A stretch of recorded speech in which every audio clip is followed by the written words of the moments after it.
അസ്സലാമു അലൈക്കും വറഹ്മത്തുള്ളാഹി.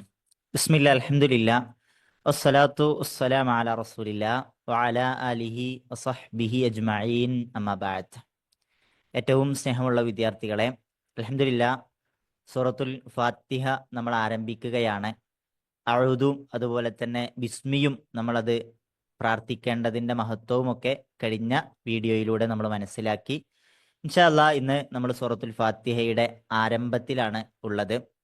ആദ്യത്തെ വചനം അഊദു ബില്ലാഹി മിനശ് ശൈത്വാനിർ റജീം ബിസ്മില്ലാഹിർ റഹ്മാനിർ റഹീം അൽഹംദുലില്ലാഹി റബ്ബിൽ ആലമീൻ. അൽഹംദുലില്ലാഹി റബ്ബിൽ ആലമീൻ. സർവലോക രക്ഷിതാവായ അള്ളാഹുവിനാകുന്നു സർവസ്തുതിയും. അൽഹംദു സർവസ്തുതിയും, ലില്ലാഹി അള്ളാഹുവിനാകുന്നു, റബ്ബിൽ ആലമീൻ റബ്ബിൽ ആലമീൻ ലോകങ്ങളുടെ രക്ഷിതാവായ അള്ളാഹുവിനാകുന്നു.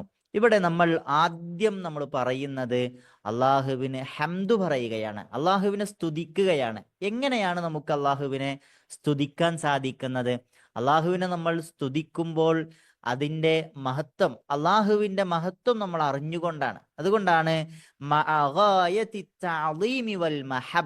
നമ്മൾ ഹംദ് പറയേണ്ടത് അങ്ങേയറ്റത്തെ ആദരവോടുകൂടിയും അങ്ങേയറ്റത്തെ സ്നേഹത്തോടു കൂടിയുമാണ്. അള്ളാഹുവിനെ നമ്മൾ പുകഴ്ത്തുന്നത്, അള്ളാഹുവിനെ വാഴ്ത്തുന്നത്, അള്ളാഹുവിനെ സ്തുതിക്കുന്നത് എങ്ങനെയാണ്?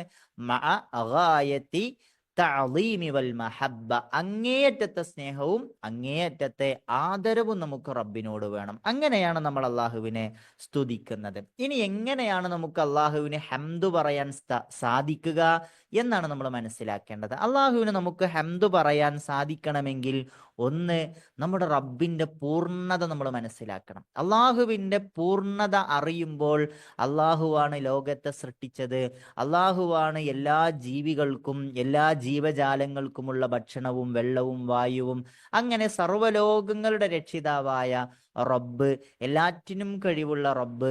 അങ്ങനെ അള്ളാഹുവിനുണ്ടായിരിക്കേണ്ട എല്ലാ ഗുണങ്ങളും ഉൾക്കൊള്ളുമ്പോൾ നമുക്ക് നമ്മുടെ റബ്ബിന് ഹംദ് പറയാൻ, അൽഹംദുലില്ലാ എൻ്റെ റബ്ബിന് സർവസ്തുതിയും എന്ന് മനസ്സറിഞ്ഞു പറയാൻ സാധിക്കും. രണ്ടാമത്തെ ഒരു കാര്യം, നമുക്ക് അള്ളാഹു നൽകിയ അനുഗ്രഹങ്ങളെ നമ്മൾ മനസ്സിലാക്കലാണ്. അള്ളാഹു നമ്മുടെ ജീവിതത്തിൽ ചെയ്തു തന്ന കാരുണ്യത്തിൻ്റെ അളവ് നമ്മൾ അറിയുമ്പോൾ എന്തെല്ലാം കാര്യങ്ങളാണ് നമ്മൾ ഓരോ സെക്കൻഡിലും അനുഭവിച്ചു കൊണ്ടിരിക്കുന്നത്.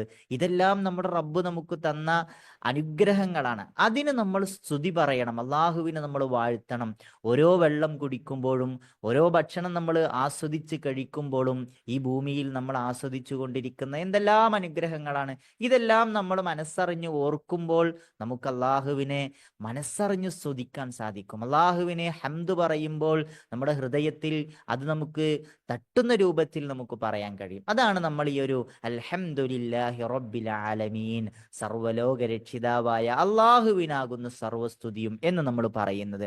ഇനി ഈ ഒരു ഹംദ് പറയുന്നതിലൂടെ നമുക്ക് ലഭിക്കുന്ന എന്തെല്ലാം ശ്രേഷ്ഠതകളാണ്, എന്തെല്ലാം മഹത്വങ്ങളാണ് അല്ലാഹു തആല നമുക്ക് പഠിപ്പിച്ച് നൽകിയിട്ടുള്ളത്.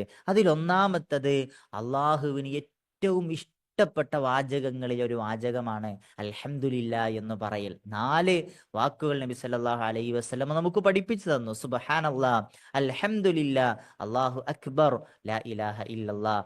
ഇതിൽ ഈ 4 വാക്കുകളിൽ അൽഹംദുലില്ലാ ഉൾപ്പെടുന്നുണ്ട്. അപ്പോൾ നമ്മൾ അള്ളാഹുവിനെ സ്തുതിക്കുമ്പോൾ അത് അള്ളാഹുവിന് ഏറ്റവും ഇഷ്ടപ്പെട്ട വാക്കാണ് എന്ന് നമ്മൾ മനസ്സിലാക്കുക എന്നതാണ്. രണ്ടാമത്തെ ഒരു പ്രത്യേകത, ഏറ്റവും മഹത്വമേറിയ പ്രാർത്ഥനയാണ്. അഫ്ളലു അദ്ദിക്ർ ലാ ഇലാഹ ഇല്ലല്ലാഹ്, ഏറ്റവും ശ്രേഷ്ഠമായ പ്രാർത്ഥനയായി ഒരു ദിക്റായി കൊണ്ട് പഠിപ്പിച്ചതായി നമുക്ക് കാണാൻ കഴിയും. വ അഫ്ളലു ദുആ, അതുപോലെ തന്നെ ഏറ്റവും ശ്രേഷ്ഠമായ പ്രാർത്ഥനയാണ് നമ്മൾ അള്ളാഹുവിനോട് പറയുന്ന ഹംദ് എന്നത്. അൽഹംദുലില്ലാ എന്ന് നമ്മൾ മനസ്സറിഞ്ഞു പറയുമ്പോൾ അത് അള്ളാഹുവിനോടുള്ള ഏറ്റവും ശ്രേഷ്ഠമായ പ്രാർത്ഥനയാണ്. മൂന്നാമത്തത്, നാളെ പരലോകത്ത് നമ്മുടെ നന്മകൾ അള്ളാഹു തൂക്കി കണക്കാക്കുമ്പോൾ അവിടെ നമ്മുടെ നന്മകൾ അള്ളാഹു അളക്കുന്ന മീസാനിൽ ഏറ്റവും കനം തൂങ്ങുന്ന ഒരു കാര്യമായിക്കൊണ്ട് വൽഹംദുലില്ലാ തംലഉൽ മീസാൻ, അൽഹംദുലില്ലാ എന്നത് മീസാനിൽ കനം തൂങ്ങുന്ന കാര്യമായി കൊണ്ട് പഠിപ്പിച്ചതാണ്. അപ്പൊ നമ്മൾ എത്രത്തോളം ജീവിതത്തിൽ ഹംദ് പറയുന്നുണ്ടോ അതൊക്കെ നമ്മുടെ മീസാനിൽ അള്ളാഹു നന്മയായി രേഖപ്പെടുത്തിയത് ഏറ്റവും കനം തൂങ്ങുന്നതായി നമുക്ക് മാറും. അടുത്ത ഒരു പ്രത്യേകത, സ്വർഗത്തിൽ അല്ലാഹു തആല ബൈത്തുൽ ഹംദുണ്ട് എന്ന് പറഞ്ഞ വിഭാഗക്കാരുണ്ട്. ജീവിതത്തിൽ ഏറ്റവും ഇഷ്ടപ്പെട്ട ഒരാൾ നഷ്ടപ്പെടുമ്പോൾ, മരണപ്പെട്ടു പോകുമ്പോൾ അവിടെയും ക്ഷമിച്ച് അൽഹംദുലില്ലാ എന്നൊരാൾ പറഞ്ഞാൽ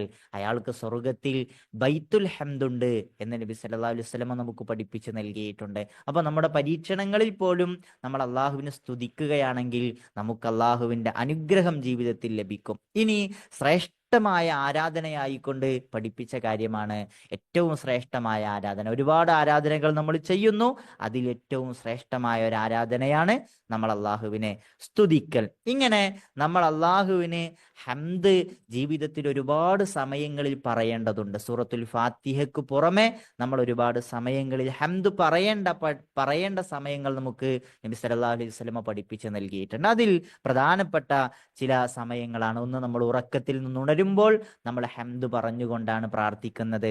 നമ്മൾ ഭക്ഷണത്തിന് ശേഷം നമ്മൾ ആ ഭക്ഷണം ആസ്വദിച്ച് കഴിച്ചതിന് ശേഷം നമ്മൾ ഹംദ് പറയുന്നുണ്ട്. നമ്മൾ തുമ്മിയാൽ നമ്മൾ ഹംദ് പറയേണ്ടതുണ്ട്. അതുപോലെ തന്നെ ഒരു പരീക്ഷിക്കപ്പെട്ട ഒരാളെ നമ്മൾ കാണുമ്പോൾ നമ്മൾ ആ സമയത്ത് പ്രാർത്ഥിക്കേണ്ട പ്രാർത്ഥനയിൽ നമ്മൾ ഹംദ് പറയുന്നുണ്ട്.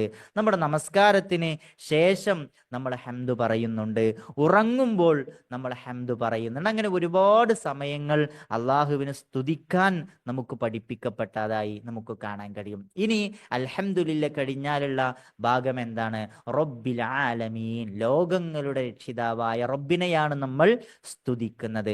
ഈ ലോകങ്ങളുടെ രക്ഷിതാവായ റബ്ബ് എന്ന് പറഞ്ഞാൽ തന്നെ അള്ളാഹുവിന്റെ ഏറ്റവും ശ്രേഷ്ഠമായ നാമങ്ങളും ഗുണങ്ങളും വിശേഷണങ്ങളും ഒക്കെ ഉൾക്കൊള്ളുന്നതാണ്. അൽ ഖാലിഖ്, അള്ളാഹു സ്രഷ്ടാവാണ്. അൽ മാലിക്, അള്ളാഹു ഉടമസ്ഥനാണ്. അൽ മുദബ്ബിർ, അള്ളാഹു എല്ലാം നിയന്ത്രിക്കുന്നവനാണ്. ഇതെല്ലാം ഉൾക്കൊള്ളുന്നവനാണ് നമ്മുടെ റബ്ബ്. അപ്പോൾ ഒരു രക്ഷിതാവാകണമെങ്കിൽ, റബ്ബാകണമെങ്കിൽ അവൻ സ്രഷ്ടാവാകണം, അവൻ ഉടമസ്ഥനാകണം, അവൻ എല്ലാം നിയന്ത്രിക്കുന്നവനാകണം. അങ്ങനെ എല്ലാ ലോകങ്ങളുടെയും സർവ്വലോകങ്ങളുടെയും ഉടമസ്ഥനായ റബ്ബ്. അപ്പോൾ അള്ളാഹുവിന് പുറമെയുള്ളതെല്ലാം ലോകമാണ്. ആ ലോകത്തിന്റെ എല്ലാം മാലിക്കായ റബ്ബ്, അതിൻ്റെ എല്ലാം റബ്ബായ, അതിനെയെല്ലാം പടിപടിയായി വളർത്തുന്നവനായ റബ്ബ് എന്നാണ് നമ്മൾ ഈ ഒരു വാചകത്തിലൂടെ പറയുന്നത്. ശരിക്കും ആരാണ് റബ്ബ് എന്നുള്ള ചോദ്യത്തിന്റെ ഉത്തരം ഖുർആൻ നമുക്ക് പഠിപ്പിച്ച് തന്നിട്ടുണ്ട്. റബ്ബുക്കും റബ്ബുസ് സമാവാതി വൽ അർള്, ആകാശഭൂമികളുടെ റബ്ബ്. അപ്പോൾ ഈ എത്രയോ സുന്ദരമായ ആകാശം, ഒരുപാട് കാഴ്ചകളും അത്ഭുതങ്ങളും നിറഞ്ഞ ഭൂമി, അതിൻ്റെയൊക്കെ റബ്ബായ, അതിനെയൊക്കെ സൃഷ്ടിച്ചവനായ റബ്ബ്. ഇനി ആ റബ്ബ് എല്ലാറ്റിനെയും സൃഷ്ടിക്കുക മാത്രമല്ല, അതിനുള്ള വഴിയെല്ലാം കാണിച്ചു കൊടുത്തു. ഖുർആൻ നമുക്ക് പഠിപ്പിച്ചു തന്നു, റബ്ബുനല്ലദീ അഅതാ കുല്ല ശൈഇൻ ഖൽഖഹു സുമ്മ ഹദാ, ലോകത്തുള്ള എല്ലാ സൃഷ്ടികളെയും സൃഷ്ടിക്കുകയും അതിനാവശ്യമായ വഴി റബ്ബ് കാണിച്ചു കൊടുക്കുകയും ചെയ്തു. നമ്മൾ നോക്കുക, എന്തെല്ലാം അത്ഭുതങ്ങൾ നിറഞ്ഞ ജീവികൾ ലോകത്തുണ്ട്. അവയെല്ലാം ജീവിക്കുന്നതും ഭക്ഷണം കണ്ടെത്തുന്നതും അതിനാവശ്യമായ വാസസ്ഥലം തേടിപ്പിടിക്കുന്നതും എല്ലാം അത് സ്വയം ചെയ്തുകൊണ്ടിരിക്കുകയാണ്. അതിനുള്ള വഴി അള്ളാഹു കാണിച്ചു കൊടുത്തതാണ്. ഈ ഭൂമിയിൽ എല്ലാ ജീവജാലങ്ങൾക്കും ജീവിക്കാൻ ആവശ്യമായ എല്ലാവിധ സംവിധാനങ്ങളും അള്ളാഹു തആല ഈ ഭൂമിയിൽ ഒരുക്കി വെച്ചിട്ടുണ്ട്. അപ്പോൾ ഈ ഒരു നിലക്ക് നമ്മൾ അള്ളാഹുവിനെ മനസ്സറിഞ്ഞു സ്തുതിക്കുമ്പോൾ നമ്മുടെ റബ്ബിനെ നമുക്ക് ഏറ്റവും കൂടുതൽ മനസ്സിലാക്കാൻ സാധിക്കും. അപ്പോൾ ഈ ഒരു വാചകത്തിന്റെ അർത്ഥം നമ്മൾ മനസ്സിലാക്കുക, അൽഹംദുലില്ലാഹി റബ്ബിൽ ആലമീൻ, സർവ്വലോകങ്ങളുടെ രക്ഷിതാവായ അള്ളാഹുവിനാകുന്നു സർവസ്തുതിയും എന്നാണ് നമ്മൾ ഈ ഒരു വാചകത്തിലൂടെ പറയുന്നത്. ഇത് കേൾക്കുന്ന റബ്ബ് ഹമിദനി അബ്ദി, എൻ്റെ അടിമ എന്നെ സ്തുതിച്ചിരിക്കുന്നു എന്നുകൂടി നമ്മോട് പറയുന്നുണ്ട് എന്നുകൂടി നമ്മൾ മനസ്സിലാക്കുക. അള്ളാഹു തആല ബാക്കിയുള്ള ഈ ഒരു അധ്യായവും ഈ വിശുദ്ധ ഖുർആനിലെ വചനങ്ങളുമൊക്കെ വിശദീകരിച്ച് മനസ്സിലാക്കാനുള്ള തൗഫീക്ക് നമുക്ക് നൽകുമാറാകട്ടെ. ഇൻഷാ അല്ലാഹ് നമുക്ക് ഇത്തരം വീഡിയോകൾ കൂടുതൽ കാണാനും മനസ്സിലാക്കാനും ഒക്കെ നമ്മുടെ ഈ ഒരു ചാനൽ എല്ലാവരും സബ്സ്ക്രൈബ് ചെയ്യുക. അല്ലാഹു തആല കൂടുതൽ ദീൻ പഠിക്കാനുള്ള തൗഫീക്ക് നൽകട്ടെ. ബാറക്കല്ലാഹു ഫീക്കും. അസ്സലാമു അലൈക്കും വറഹ്മത്തുള്ളാഹി വബറകാതുഹു.